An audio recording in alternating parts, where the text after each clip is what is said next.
बिस्मिल्लाहिर्रहमानिर्रहीम। अस्सलाम वालेकुम स्टूडेंट। अच्छा जी, आज की डिस्कशन में chapter number 13 sampling and estimation के एग्जाम इंपॉर्टेंट क्वेश्चन डिस्कस करेंगे। ठीक है जी। आज शुरू वाले पोर्शन में हमारे पास थ्योरी वाले क्वेश्चन आ जाएंगे और उसके बाद फिर न्यूमेरिकल एरिया स्टार्ट हो जाएगा। ठीक है। अच्छा जी, let's start to discuss question number 1। What is the definition of sampling? कहता है सैम्पलिंग की डेफिनेशन क्या है। तो सैम्पलिंग की डेफिनेशन समझते हैं जनाब। सैम्पलिंग की डेफिनेशन ये है, फॉर एग्जांपल सबसे पहले सैम्पलिंग की डेफिनेशन समझने से पहले पॉपुलेशन देखते हैं। मान लें कि हमारे पास एक पॉपुलेशन है, पॉपुलेशन में हमारी पूरी क्लास है। ठीक है। इस पूरी क्लास में से मैंने क्या किया, फॉर एग्जांपल 10 स्टूडेंट्स को सेलेक्ट कर लिया। ये जो 10 स्टूडेंट्स होंगे ये मेरी पूरी पॉपुलेशन यानी कि मेरी पूरी क्लास में से ही ये 10 बच्चे होंगे। ये जो 10 बच्चे होंगे इन 10 बच्चों के ऊपर मैं क्या करूँगा, स्टडी करूँगा, कोई रिसर्च करूँगा। ठीक है। और कुछ क्वेश्चन आंसर इनसे पूछ रहा हूँगा। ठीक है। और जो भी मैं रिज़ल्ट निकालूँगा, रिज़ल्ट हमेशा इस पूरी पॉपुलेशन पर होगा। यानी कि जो स्टडी होती है वो हमेशा सैंपल बेस पर होती है और जो डिसीजन मेकिंग होती है वो पूरी पॉपुलेशन पर होती है। ठीक है। और ये वो प्रोसीजर जिस प्रोसीजर से हम सैंपल एक्सट्रैक्ट करते हैं फ्रॉम पॉपुलेशन से, उस प्रोसीजर को प्रोसेस को सैम्पलिंग कहते हैं। ठीक है। अब पढ़ते हैं option alpha. A process or method of drawing representative group of individual or cases from particular population। Population में से कोई भी केसेस को रिप्रेजेंट करना इंडिविजुअल को, इस प्रोसेस को सैम्पलिंग कहते हैं। तो अल्फा वाली बात बिल्कुल सही है। बीटा में कह रहा है अरेंजिंग पॉपुलेशन क्लासिफिकेशन हो गया, process of finding probability, probability का एरिया आ गया, सैम्पलिंग नहीं होता ये। ठीक है, alpha option correct. Second, sampling is use to test hypothesis about. Sampling किस लिए की जाती है, ताकि हम पॉपुलेशन मीन की हाइपोथेसिस के ऊपर डिसीजन दे सकें, पॉपुलेशन मीन को जान सकें। तो सैम्पलिंग हमेशा पॉपुलेशन के बारे में होती है। ठीक है। तो पॉपुलेशन सिर्फ मीन ही है, तो that's why beta option correct बनेगा। चलिए आगे देखते हैं। Third one, which of the following statement is not correct? बताएं इनमें से कौन सी बात सही नहीं है। Regarding the sampling distribution of the mean, sampling distribution of the mean. तो sampling distribution of the mean ये होता है, this is symbol of sampling distribution of the mean. Number one देखते हैं, the sampling distribution of the mean is a normal distribution. याद रखिएगा sampling distribution का भी नॉर्मल डिस्ट्रीब्यूशन ही होता है। ठीक है। ये बात करेक्ट है, पर मुझे नॉट करेक्ट देखना है। The mean of sampling distribution of the mean is the same as the mean of population।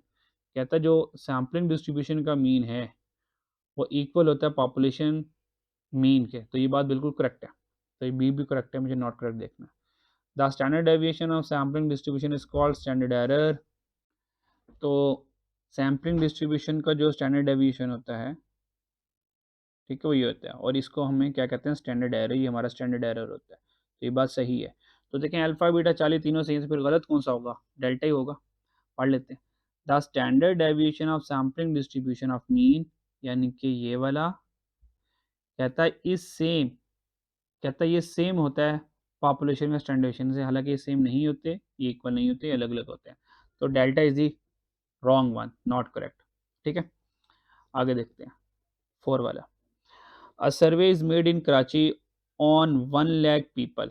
कहता है हमने कराची में एक सर्वे करवाया, कराची में एक सर्वे करवाया, यानी कि कराची जो बनेगा ये पूरा सर्वे करवाया और इसमें से 1 लाख लोगों से पूछा।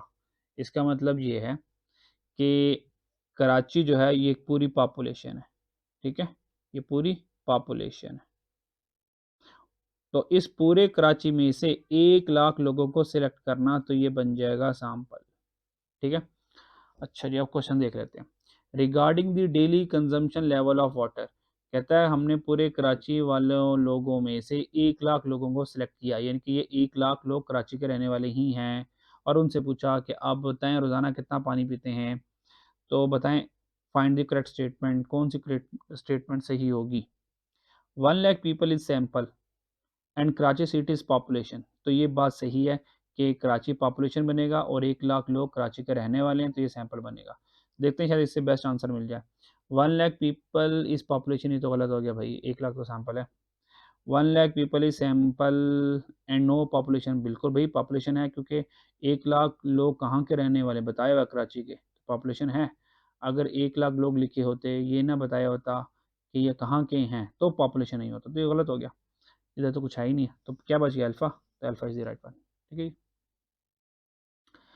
13.5 ऊपर जैसे ही है, लेकिन थोड़ा सा इसमें ट्रिक, थोड़ा सा ट्रिक है ये। कहता है 1 lakh adult were randomly selected from all over Karachi.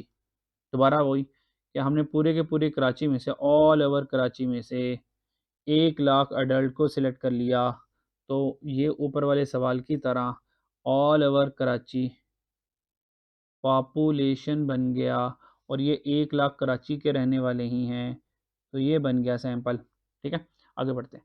And ask whether they drink at least 10 glass of water each day. क्या हर रोज़ वो 10 गिलास पानी पीते हैं कि नहीं पीते। अब यहाँ से ट्विस्ट आया कहानी में।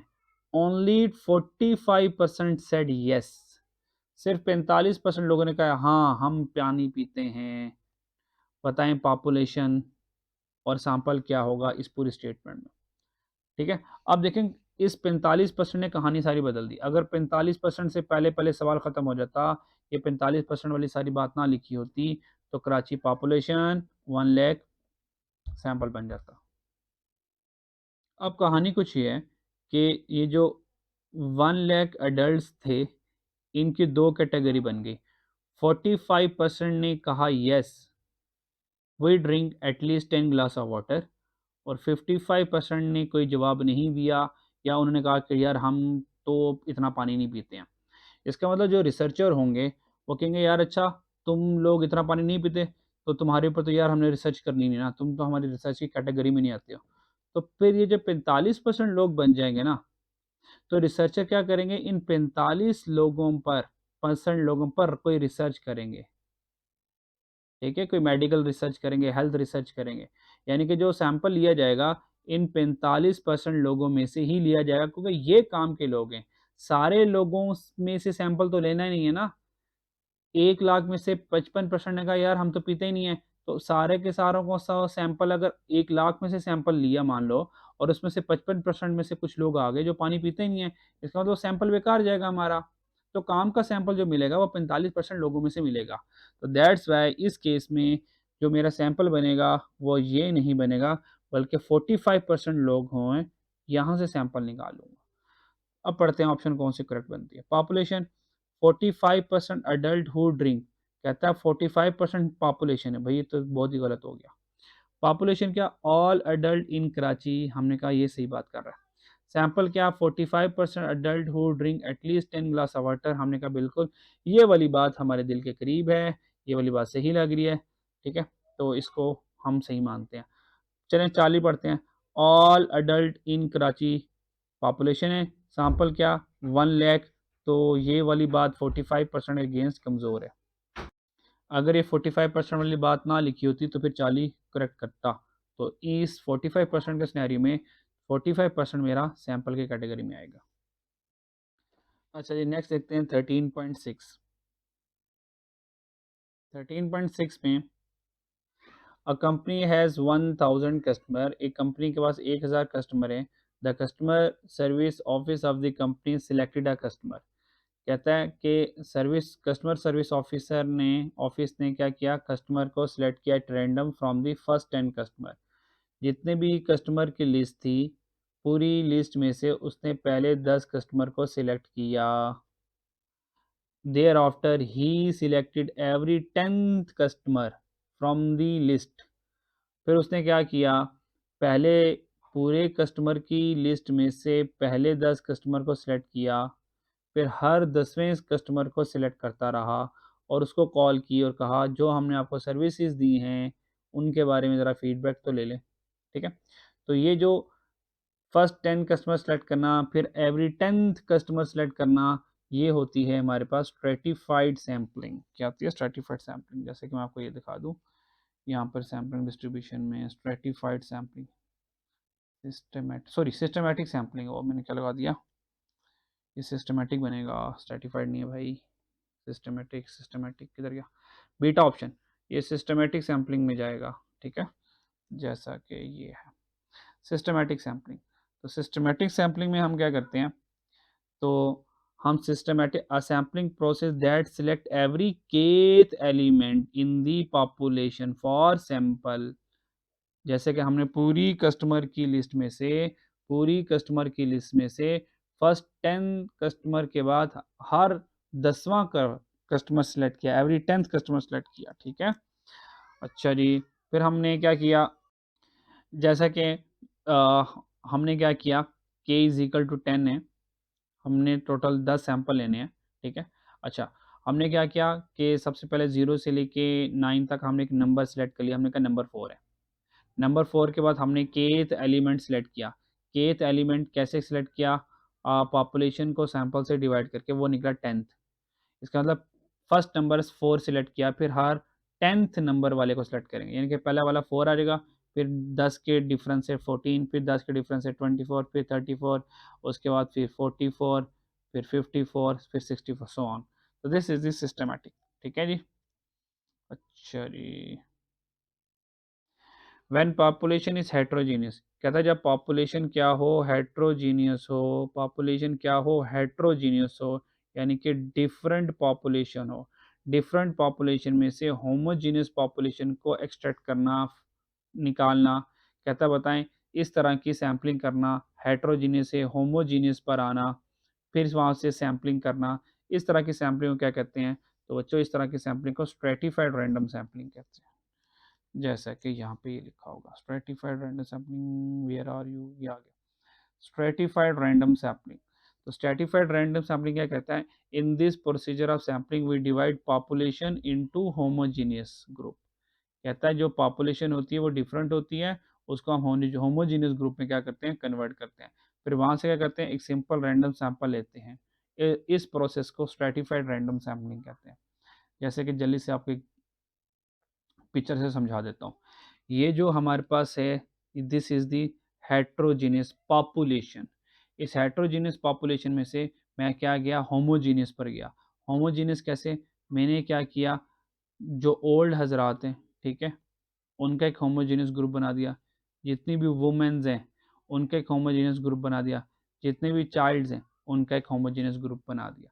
फिर हर एक ओल्ड में से 1% सेलेक्ट कर लिया, चाइल्ड में से 1% सेलेक्ट कर लिया, ठीक है, और वुमेन में से 1% सेलेक्ट कर दिया स्टडी के लिए, ठीक है। तो ये जो 1 2 3 सैंपल मैंने लिए, इस सारे प्रोसीजर को स्ट्रेटिफाइड रैंडम सैम्पलिंग कहते हैं, ठीक है जी। अच्छा जी, ये भी हो गया। 13.7 देखते हैं। A business researcher wanted to evaluate the eating habit of England residents from rural site, such mother which having less than 3 babies। कहता है एक बिजनेस रिसर्चर है, वो ये देखना चाहता है कि वो माएँ जिनके यहाँ 3 से कम बच्चे हैं, उनकी ईटिंग हैबिट क्या है, और जो इंग्लैंड की रहने वाली हैं, ठीक है। तो इसका मतलब हमें हर एक घर जाके देखना पड़ेगा कि कितनी माएँ हैं जिनके बच्चे 3 से कम हैं। तो इस तरह की वाली जो सैम्पलिंग होती है, इसको क्लस्टर सैम्पलिंग कहा जाता है। क्या कहता है, क्लस्टर सैम्पलिंग कहा जाता है, ठीक है। इसके बारे में थोड़ी सी ज़ियारत कर लेते हैं, ज़्यादा डिटेल में नहीं बताऊँगा। कस्टमर सैम्पलिंग क्या कहता है, this is very similar to multi stage sampling. कहते हैं मल्टी स्टेज सैम्पलिंग की तरह ही है, लेकिन यहाँ पर क्या होगा, interviewer are send into area to interview every person. Interviewer को क्या किया जाएगा, हर एक बंदे से इंटरव्यू लेने के लिए भेजा जाएगा। वो पूछेगा कि भाई बताएं क्या हाल है आपका, खैरियत से हैं, ठीक है नहीं। मिसाल के तौर पर mother with children under age, interviewer हर एक बंदे से पूछेगा घर जा जाकर, बताएं आपके जो बच्चे हैं उनकी एज 5 साल से कम है या नहीं है, ठीक है। तो this is the cluster sampling. अच्छा जी, 8 में कह रहा है a pharmaceutical company send to its team to rural area of the country to interview all the mother. देखो हर एक से इंटरव्यू करना है। वे चिल्ड्रन अंडर 2 ईयर एज, बताएं सारी माओ से इंटरव्यू करें, और बताएं आपका बच्चा 2 साल से कम है, अगर है तो हमें बताएं। तो again this is again cluster sampling, ठीक है। अच्छा, यहाँ पे बच्चों थोड़ी सी नंबरिंग मेरे ख्याल में हिल गई है, नंबरिंग देखिए 6 है, ठीक है। तो इस वाले भाई साहब की 7 नंबरिंग है, ठीक है। इसकी नंबरिंग आएगी 8, ये भाई साहब बनेगा 9, और ये भाई साहब बनेगा 10, ठीक है। अब ये नंबरिंग करेक्ट हो जाएगी, की सही है, की इसमें कोई टेंशन नहीं है। 10 वाला देखते हैं। Pharmaceutical company survey rural area, team collect sample, interview करना है हर एक बंदे से। अगेन